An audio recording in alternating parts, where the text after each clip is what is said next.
है कि मैं भी अपने आप को बिहारी कह सकती हूँ। दूर आऊंगी क्योंकि ये भी मेरा राज्य है। कभी मेरे पूर्वजों में यहाँ रहा करते थे। अभी मेरा भाई बहन उनके उत्तर पीढ़ी है, तो ये भी मेरा राज्य। अपने किसान भाइयों और बहनों, देवियों और स्वजनों, सभी को मेरा नमस्कार। आज बिहार के चतुर्थ कृषि रोड मैप के शुभारंभ के अवसर पर आप सबके बीच उपस्थित होकर मुझे हार्दिक प्रसन्नता हो रही है। राष्ट्रपति के रूप में भले ही ये राज्य की मेरी पहली यात्रा है, मैं बिहार के लोगों और यहाँ की संस्कृति से भली भांति परिचित हूँ।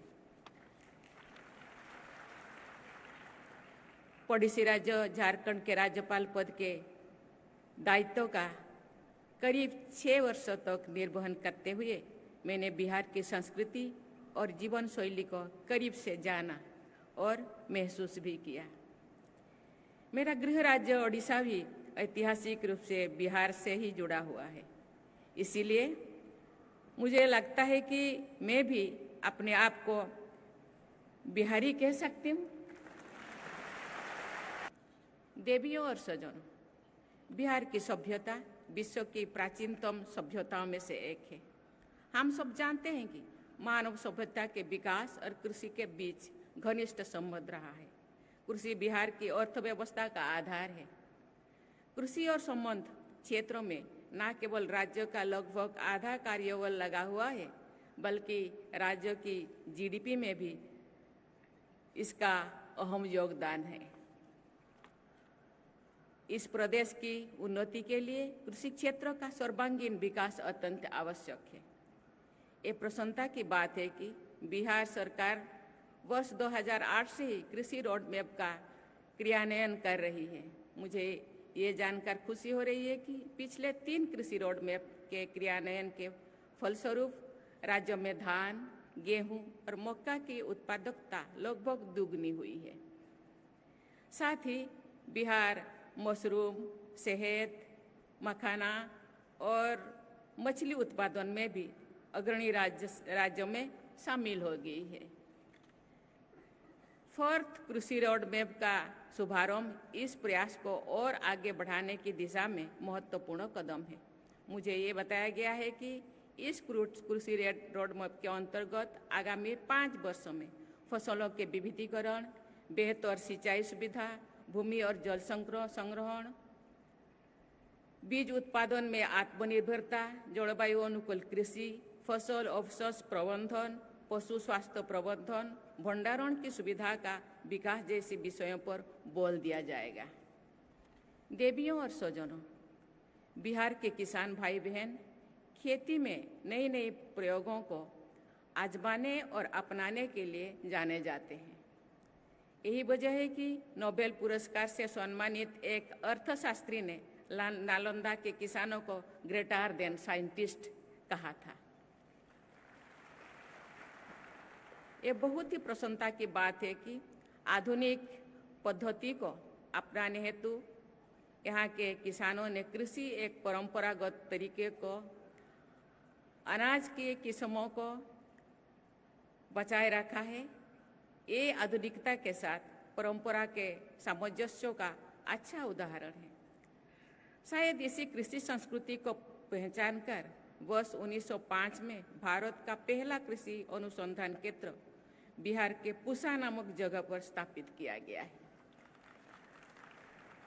आज जैविक उत्पादन की मांग देश विदेश में तेजी से बढ़ रही है। बिहार के किसान भाई बहनों को इसका लाभ उठाना चाहिए। जैविक खेती के एक और जहां कृषि की लागत को कम करने का पर्यावरण संरक्षण और सहायक है, वहीं दूसरी ओर ये किसानों की आय को बढ़ाने और लोगों को पोषण युक्त भोजन उपलब्ध कराने में भी सक्षम है। मुझे खुशी है कि बिहार सरकार ने जैविक खेती के लिए गंगा किनारे के जिले में जैविक कॉरिडोर बनाया है। जैविक कृषि और पर्यावरण संरक्षण में खेती और पशुपालन के बीच एक दूसरे को लाभान्वित करने का पारंपरिक संबंध बहुत लाभकारी है। खेती के अवशिष्ट यानी वेस्ट और खरपतवार पशुओं के लिए उत्तम चारा होता है। पशुओं का गोबर भी जैविक खाद के काम करता है। बिहार में अधिकांश किसान सीमांत किसान हैं। उनके लिए आधुनिक यंत्रों का उपयोग आर्थिक दृष्टि से व्यवहारिक नहीं होता है। अतः कृषि और पशुपालन का एक दूसरे के पूरक के रूप में प्रयोग किसानों को आर्थिक रूप से सबल बनाने की दिशा में महत्वपूर्ण है। ग्लोबल वार्मिंग और जलवायु परिवर्तन एक वैश्विक समस्या है। ये पूरी मानवता के अस्तित्व के लिए संकट है, लेकिन इसका सबसे ज़्यादा प्रभाव गरीब और वंचित लोगों पर पड़ता है।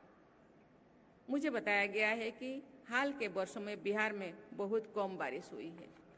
बिहार एक जल संपन्न राज्य माना जाता रहा है। नदियाँ और तालाब इस राज्य की पहचान रही है। इस पहचान को बनाए रखने के लिए जल संरक्षण पर ध्यान देना अत्यंत आवश्यक है। मेरी राय है कि जलवायु परिवर्तन की चुनौती से निपटने में क्लाइमेट रेजिलिएंट एग्रीकल्चर महत्वपूर्ण भूमिका निभा सकता है। वर्तमान कृषि पैटर्न में बदलाव लाकर बायोडाइवर्सिटी को बढ़ावा दिया जा सकता है। जल स्रोतों का दोहन कम किया जा सकता है। मिट्टी की उर्वरता का संरक्षण किया जा सकता है और सबसे बढ़कर लोगों की थाली में संतुलित भोजन पहुंचाया जा सकता है। देवी और स्वजनों, बिहार भगवान बुद्ध और अशोक की धरती है। उन्होंने संपूर्ण मानवता को शांति और सद्भाव का पाठ पढ़ाया है। आप इस पावन धरती के वासी हैं, इसीलिए आपसे ये अपेक्षा की जाती है कि आप एक ऐसी समाज का आदर्श प्रस्तुत करें जिसमें द्वेष और कलह की कोई गुंजाइश नहीं होना चाहिए। विकसित भारत के सपने को पूरा करने में इस प्रदेश का योगदान अत्यंत महत्वपूर्ण है, लेकिन इस सपने को सच्चाई से बदलने के लिए हमें मानव निर्मित संकीर्णताओं से बाहर निकालना होगा। बिहार को एक विकसित राज्य बनाने के लिए समेकित विकास के अलावा कोई विकल्प नहीं है। राज्य के नीति निर्माताओं और जनता को बिहार की प्रगति के लिए एक रोड मैप निर्धारित करना होगा और उस पर चलना होगा। ये बहुत ही प्रसन्नता की बात है कि कृषि रोड मैप का क्रियान्वयन किया जा रहा है। मुझे और अधिक खुशी होगी जो बिहार विकास के हर मानक पर रोड मैप बनाकर लगातार प्रगति के पथ पर बढ़ता दिखाई दे, क्योंकि ये भी मेरा राज्य है।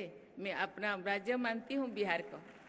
माननीय मुख्यमंत्री ने मुझे बार बार आने के लिए कहते हैं, मैं जरूर आऊँगी, क्योंकि ये भी मेरा राज्य है। कभी मेरे पूर्वजों में यहाँ रहा करते थे, अभी मेरा भाई बहन उनके उत्तर पीढ़ी है, तो ये भी मेरा राज्य अपने मानती हूँ। इसीलिए मुझे जरूर आना है, मैं आऊँगी बीच बीच में, क्योंकि मैं भी किसान की बेटी हूँ। यहाँ कैसे जैविक खेती किया जाता है, कैसे भंडारण, कैसे प्रावधान रोड मैप द्वारा क्या हो रहा है, मुझे भी जानकारी लेना है। मुझे तो प्रेसिडेंट के पास जाना है, गांव को खेती करना है। जय हिंद, जय भारत, जय बिहार।